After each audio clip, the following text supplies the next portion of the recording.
There are two types of chemical formulas. One that gives you the actual or exact number and types of atoms in a molecule.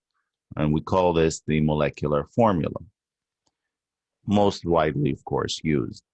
So, for example, if you have this substance or compound, P4O10, you exactly have four phosphorus atoms and 10 oxygen atoms. If you have C6H18O3, that's exactly six carbon atoms, 18 hydrogen atoms, and three oxygen atoms. So again, the key word here is exact, exact. Now, give you an analogy here because we need to use it for the next one.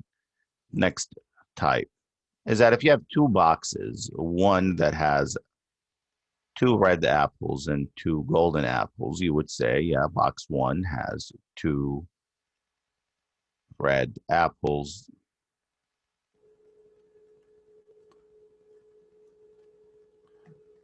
and two golden apples.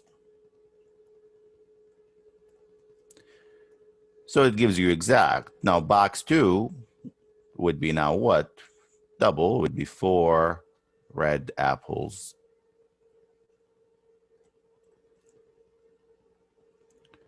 and four golden apples.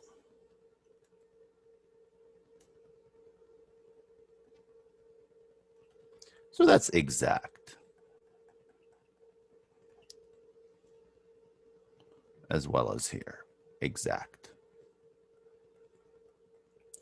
Now, the other type of formula is called an empirical formula. And what it gives you here, it gives you the relative, meaning in comparison, relative number of atoms of each type in a molecule. And we call this, again, empirical formula or simplest formula.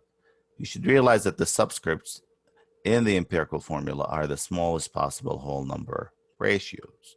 So let's actually look at this one more time before we do examples. Is that now, if it's relative and you're comparing, you, instead of saying I have exactly two red apples and two golden apples, because actually at first you don't know that when you conduct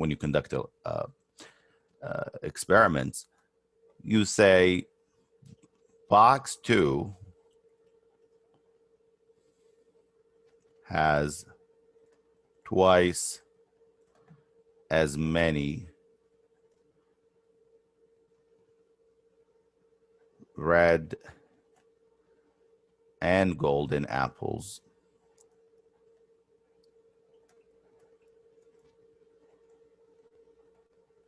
as box one.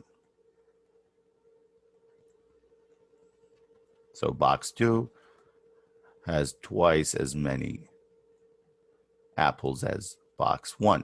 That's relative. That's relative. Why? Because again, if we have 8 here total, or 4 of each,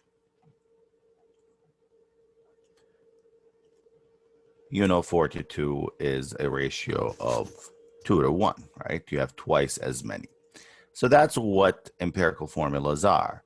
And if you look here at molecular formulas and empirical formulas, you can see why they transform into empirical formulas. So P4O10 can be reduced to 2 to 5. So again, 4 to 10. So if you have a ratio of P to O, that would be 4 to 10. It could be reduced to 2 to 5. When was the last time in math you wrote 4 over 10 as a fraction? And I'm sure your math teacher would have said, you need to reduce that or simplify it. So that's the idea here.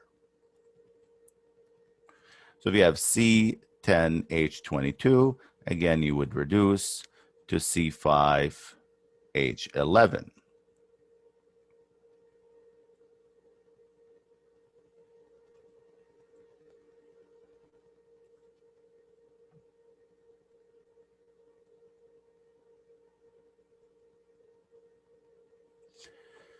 And of course, you have C6H18O3. again, your least, your common denominator here is basically 3. So you're simplifying it to C2H6O and so on and so forth. So again, you're reducing. You cannot have a molecular formula that is the same as empirical formula unless only in certain cases. So what I want to say is you cannot have an empirical formula with numbers that can be reduced. So this cannot be an empirical formula. This could not be an empirical formula or any of these. However, in some cases, they are the same. For example, H2O. It remains H2O. Because again, the ratio of H2O is 2 to 1. So it has to be what? Whole numbers. It has to be whole numbers. That's the case. Whole numbers. So it remains 2 to 1.